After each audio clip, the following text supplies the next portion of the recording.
Flesh-eating bacteria, necrotizing fasciitis, gas gangrene are all a description of a disease that we call toxic inflammatory cellulitis. And that means you're frozen in phase 2 of wound healing.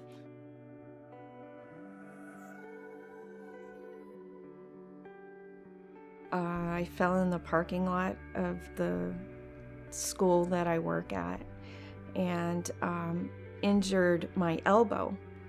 Then I became really, really weak and unable to walk. And at that point, my husband took me to the emergency room.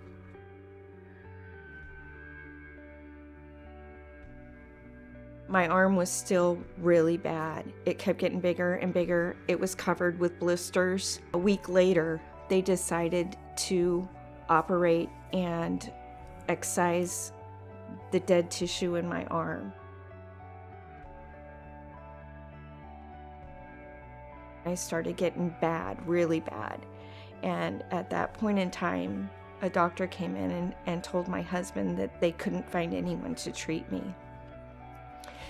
It was then that Dr. Crew was at the nurse's station and heard me crying and saw my husband standing outside my room and came over and said he wanted to see me. We drained the forearm and cleaned it out, and there was another area behind in the posterior upper arm that I felt was involved. NeutroPhase is hypochlorous acid in saline, totally non-toxic to any part of living cells in the body. After Dr. Crew came in and started treating my arm is when I started getting better. Lori got well, and we didn't know the mechanics of it. We went back to the scientists at Emeryville and Novabay and asked why. And we, at that point, then did some research on the toxins involved with the toxic inflammatory cellulitis and found that NeutroPhase inactivates them or stops their inflammatory potential.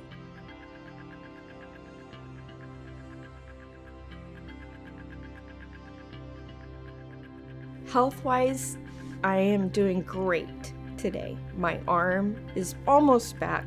I'm healthy, I'm strong, I'm exercising, I'm swimming, and I feel great. The introduction of hypochlorous acid is now very exciting because Lori represents the first case that we treated with this successfully. And I think it's an excellent way to continue progress on this disease as it is affecting so many people. My life would be very different if Dr. Crew hadn't walked into my hospital room the day he did.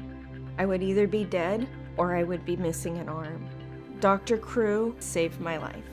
I don't want anyone to go through what I went through. This helped me, and I know it can help other people.